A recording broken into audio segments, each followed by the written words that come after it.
Assalomu alaykum hammaga. Darslarimizni davom ettiramiz. Geografik koordinatalar. Yer yuzidagi biror bir joyni, uning o'rni xarita yoki globusda qanday topish mumkin? Siz shaxmat, shashka taxtasini bilasiz. Undagi har bir kataklarni o'rni harf yoki raqamlar bilan belgilab qo'yilgan. Bu harf va raqamlar yordamida kerakli katakni osongina topib olamiz. Demak, geografiyada ham xuddi shunaqa katakchalar mavjud.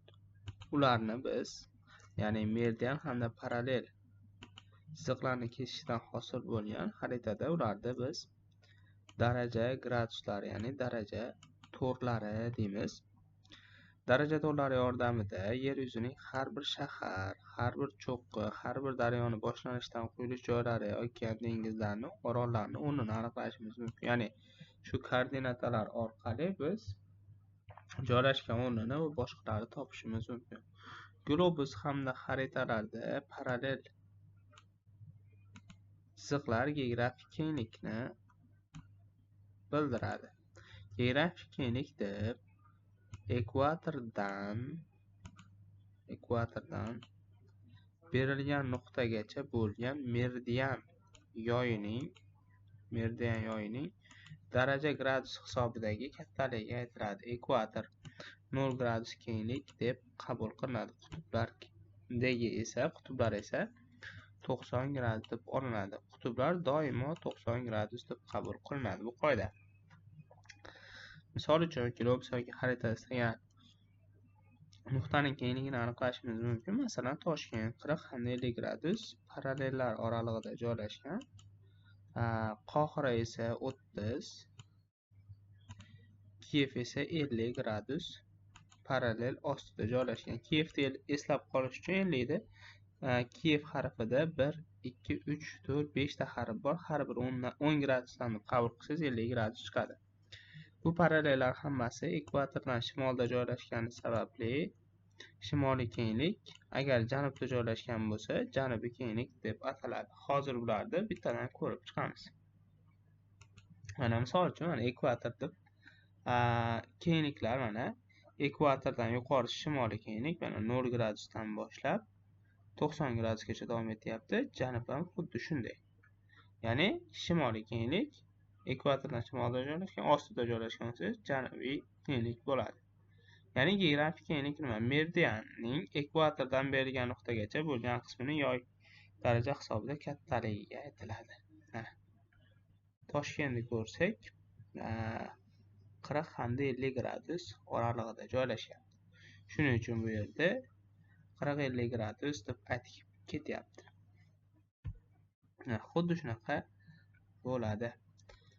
Xo'p, davom etamiz. Lekin har bir parallelda bitta nuqta emas, juda ko'plab nuqtalar bor. Shuning uchun globus xaritalarida kerakli nuqtani o'rnini aniqlashda geografik kengligini bilish yetarli emas. Bizga yordamga keladi geografik uzunlik. Geografik uzunlik deb nimaga aytiladi? Bosh meridiandan berilgan nuqtagacha parallel yoyining daraja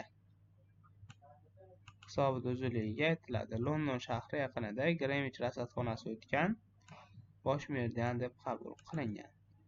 Geografik uzunliklar shu meridian parallellar bo'ylab sharq hamda g'arb tomonlarga daraja gradus hisobida birligiga aytiladi. Geografik uzunlik 0 gradusdan 180 gradusgacha deb qabul qilinadi. G'arb tomonda joylashgan g'arbiy uzunlik, sharqda joylashgan bo'lsa sharqiy uzunlik deyiladi. Ya'ni bu yerda ham ko'rishimiz mumkin mana. Geografik uzunliklar, mana uzunliklar bosh meridian o'tyapti. Mana bu yerdan bosh meridian o'tyapti. Sharqidagi sharqiy uzunliklar, g'arbida bo'lsa g'arbiy uzunliklar bo'ladi. Demak, parallel va bosh meridianlar yoniga yozib qo'yilgan daraja yordamida aniqlanadi. Bosh meridian hamda yoniga yozib qo'yilgan darajalar yordamida aniqlanadi. Geografik uzunliklar ekvator chizig'i ustiga yozib qo'yiladi. Geografik xaritalarda geografik kengliklar darajalari xaritalarning chap hamda o'ng chekkasidagi ramkalariga yozib qo'yiladi. Geografik uzunliklarning darajalari xaritalarning yuqori hamda pastki chekkalariga meridian chiziqlar yoniga yozib qo'yiladi. Ya'ni bularni yozilishlarini aytyapti. Ya'ni janubiy hamda kenglik, sharqiy hamda g'arbiy uzunliklar xuddi shularni bu yerda ta'rifi ketyapti xolos. Yer yuzasining har bir nuqtaning kenglik uzunligi geografik koordinatalar deyiladi. Ya'ni kenglik hamda uzunlik birgalikda geografik koordinatalari deyiladi. Misol uchun Toshkent shahri 41 gradus shimoliy kenglik, mana shimol 69 gradus sharqiy uzunlik sharqda joylashgani uchun hozirgi kunda har bitta joyda sun'iy yo'ldosh orqali aniqlanmoqda. Demak, asosiy tushunchalar xuddi shulardan iborat ekan.